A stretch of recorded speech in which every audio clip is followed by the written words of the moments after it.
What is up, guys? Wow. Excuse me. I just got home from a workout jog as well. And as you can tell, I'm incredibly out of shape. My lungs are beat. I can barely freaking breathe. But whew, I wanted to come back on here to tell you guys about this insane playthrough that I've been playing over here on Silent Hill 2. All right. So we revamped the channel over on Twitch, and we're focusing more on horror survival as I've been wanting to, and solo games, like single player games. Pretty soon we'll probably be tackling that game Peak. I invested in it, and it's actually really freaking fun. Not gonna lie. Did not expect that, but it was very much worth the $8. But I digress. Back onward to Silent Hill 2, dude. Because, oh my gosh. It is insane how good of a game that is. All right. I'm like an hour and a half to 2 hours in.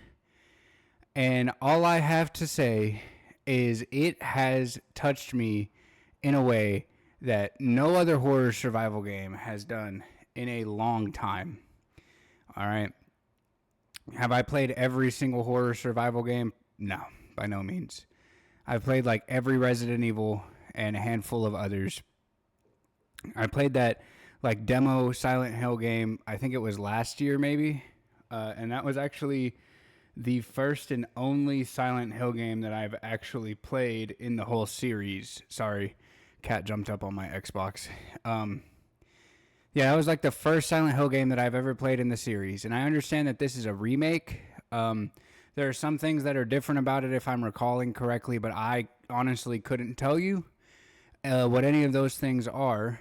The only thing that I have to reference Silent Hill other than that game from last year, that little demo game, is actually the movies, okay? And my memory might not be serving me too well because it's been like, I don't know, like almost 20 years since I've seen them. Probably closer to like 15. But I don't recall them being that good. Now, Pyramid Head in them was obviously, you know, amazing and a huge staple and standout. If I'm not mistaken, I'm pretty sure that definitely inspired the Resident Evil movie series to take on their take in Resident Evil Apocalypse with the big bad. That was very similar to Pyramid Head in that movie. But in this game, I have run across none such alike, where all I've really run across is like two, I guess technically three. No, I've ran across three enemy types. I just made it into an apartment building that I am now exploring, and it's pretty neat. Not just neat, it's pretty scary. I've already had about 2 jumps so far where I actually jumped and actually had a reaction, which is very unlike any horror survival game to actually get me in one of those situations. Now, I really want to hold off and wait until this weekend to play the rest of it, but that's mostly just because I want to play it in the dark at night, in silence, like where nobody else is around. And really see if it gets me, because I have a feeling that it's actually going to make me probably shout once or twice. But, you know, I'm over here just blabbering on, talking about how much I like the game, you know, just stroking it pretty hard. Can't get it out of my mouth, I suppose. I guess I should actually tell you what I like about it. Sorry about that. I just hit the hell out of my desk. For starters, the ambiance, all right? I'm not a huge fan of fog in games playing a huge role.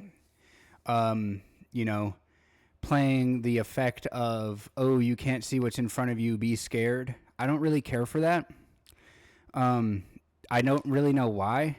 I want to say it's probably because of Call of Duty Black Ops 2's Denizens and Transit map, as I went back and talked about a few days ago in my earlier video. Go check that one out if you want to hear my thoughts on that.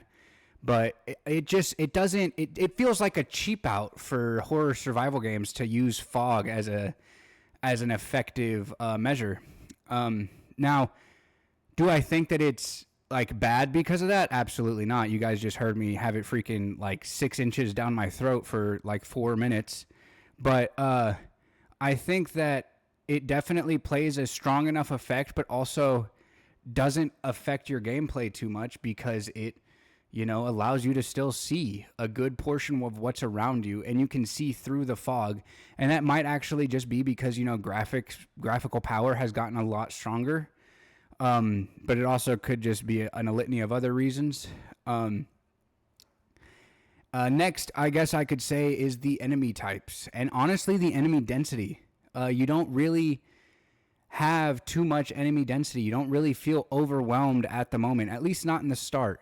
Now, the beginning of the game is a little bit of a slugfest where you have to walk around for a minute before you actually get into your first fight, I suppose you could say. But the buildup that it does for you throughout that like course of like 30 to 40 minutes where you don't really fight anything is phenomenal. It really does a good job of building up the tenseness of like the helplessness that you have in this city, of like unknown proportion, like you don't know what's in front of you, you don't know what's like lying around the corner. And I certainly didn't fucking know. I knew that there were like nurses and stuff, again, because of the movie. But I didn't expect to see what I saw. I don't even know what they really are. They look like people that are in like the baby onesie things, but like their arms have been stitched to their body and they like puke up on you and like will split down the middle and razor sharp teeth come out to try and eat you. It's pretty fucking crazy. The first weapon you get is a like a big wooden plank with nails in it, which I have to commend them. Congrats on not making a breakable fucking melee weapon. I hate that in all horror survival games ever. In all survival games ever. If you give me a weapon that is breakable, I automatically deduct points. I'm sorry. I don't want to play craft system, bro. I want to play get the fuck out of my face and die already game simulator, okay? I want to play like, oh no, if they touch me, my face is going to be ripped off my fucking body simulator. Not let me go build another plank and put some nails through it, all right? This isn't fucking Minecraft. This isn't, The Last of Us. The Last of Us was bad with that shit too, and I'm pretty sure The Last of Us 2 is going to be a lot worse with it. Whenever we finally get around to playing that before the season 3 comes out, because I want to know what actually happens in the game before the show comes out. But again, I digress. Next is the ambiance of the game, the feel of the game. The music does a crazy job with making you feel like you don't know what's around the corner and what's coming up next. And I, for one, fucking love that. All right. Man, if I could only like pull you out of the world and have you experience this soundtrack for the first time again, or if you never have, go check it out on my Let's Play video that's up on the channel. It is, excuse me, it is crazy how powerful this soundtrack is and how in the fucking moment it makes you feel. I can't wait to see what's around the corner for me with this game and experience what else it has to offer. And who knows, maybe we'll pick up the original and compare it after we end up beating it. But yeah, that's really all I wanted to come in here and say, is just come in here to glaze up some Silent Hill 2. If you guys are interested in seeing what the game is about, go over on the channel and click on the Let's Play Part 1. That'd be really dope of you. Hit me with that like, comment, and subscribe. I try to interact with as many of you in the comment section as possible. I'm sorry, there's a bunch of bots in some of my videos now, and I did get bamboozled by it at first, but I did realize it. But I promise I didn't do that shit. I don't know what kind of book they're spewing about. But if you guys want to see me play the rest of Silent Hill 2, go over to twitch.tv/cheesyburrito. We'll pretty much be playing it for the rest of the week. I think tonight we're going to take on Peak just to try out another mountain on that game. And maybe push the Last of Us, Silent Hill series for later in the week whenever I can stay up later at night. And who knows, actually, if I don't get a whole lot of traction from Peak, I might switch over and throw on some Silent Hill 2. But yeah, you guys come check me out over there. I'd really appreciate it. And if you like this video, click like, click subscribe, come see more of my content. I'm here every single day, different times every day, but I try to post at least once every day. Yesterday we did two for the first time, and you can honestly probably expect that a little more often. I want to take the channel in a few different directions, and yeah, guys, that's really about it. I appreciate you guys stopping by. Peace.